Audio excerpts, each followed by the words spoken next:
Apa itu logical fallacy? Mengapa penting untuk mengetahui dan mengenalinya, serta bagaimana mereka digunakan secara tidak sadar dalam kehidupan sehari-hari, debat politik, diskusi di media sosial, hingga percakapan sehari-hari. Kita akan mengupas latar belakang sejarah kesalahan logika, mulai dari perdebatan para filsuf seperti Aristoteles hingga penerapan logika dalam ranah ilmiah modern. Kenapa kebanyakan orang tidak menyadari penggunaan kesalahan logika? Di sini kita akan mengeksplorasi pola berpikir umum manusia yang cenderung mengandalkan intuisi daripada penalaran yang logis. Kesalahan logika formal terjadi ketika ada kesalahan dalam struktur argumen. Ini termasuk jenis kesalahan yang hanya bisa terjadi dalam argumen yang menggunakan logika deduktif. Affirming the consequence, mengafirmasi akibat. Argumen ini salah karena menganggap bahwa karena akibat tertentu terjadi, maka penyebab yang diduga pasti benar. Contoh, jika hujan, jalan akan basah. Jalan basah, jadi pasti hujan. Penjelasan mendetail tentang bagaimana logika deduktif bekerja dan kapan kesalahan ini terjadi dalam debat.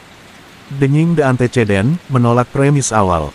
Ini adalah kebalikan dari affirming the consequence. Contoh, jika saya belajar, saya akan lulus. Saya tidak belajar, jadi saya pasti tidak lulus. Penjelasan lengkap tentang kesalahan ini dengan ilustrasi dari contoh di kehidupan nyata, seperti argumen di tempat kerja atau pendidikan. Elaborasi mendalam, masing-masing contoh akan dijelaskan dengan berbagai skenario kehidupan nyata, mengapa kesalahan ini terjadi, dan bagaimana menghindarinya dengan berpikir secara lebih hati-hati. Kesalahan logika informal lebih umum dan sering terjadi dalam argumen sehari-hari. Di bagian ini, kita akan mengulas 20 lebih jenis kesalahan logika informal, termasuk ad hominem. Penjelasan lengkap tentang bagaimana menyerang karakter lawan tidak relevan terhadap argumen yang dibahas.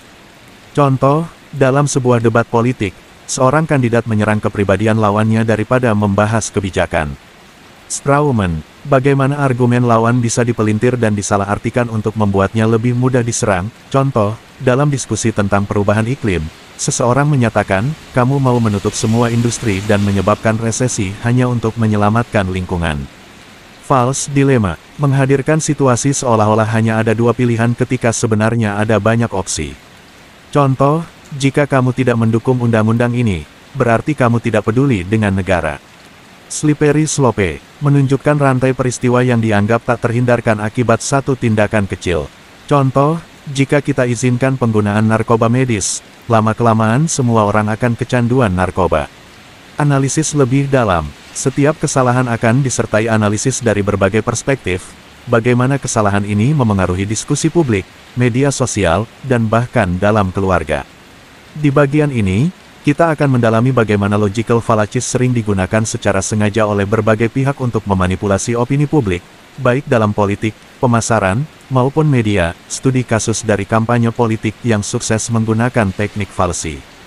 Contoh yang diperluas, kita akan membedah kampanye-kampanye politik besar, iklan-iklan besar dari perusahaan terkenal yang menggunakan fallacy untuk menjustifikasi produk mereka, dan bagaimana masyarakat mudah tertipu karenanya. Bagaimana kesalahan logika dapat mempengaruhi penalaran ilmiah, pembentukan teori, dan perdebatan filosofis. Diskusi mendalam tentang bagaimana kesalahan logika bisa melemahkan argumen ilmiah dan filosofis, termasuk contoh dari berbagai disiplin ilmu seperti fisika, biologi, dan etika.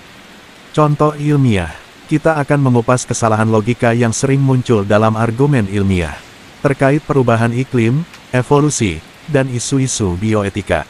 Kita bisa simpulkan bahwa kemampuan untuk mengenali dan menghindari kesalahan logika adalah salah satu keterampilan paling penting dalam berpikir kritis. Terus latih keterampilan ini agar kamu bisa membuat argumen yang lebih baik dan tidak mudah tertipu. Terima kasih telah menonton video ini, semoga bermanfaat. Jangan lupa untuk like, share, dan subscribe Pojok Literasi.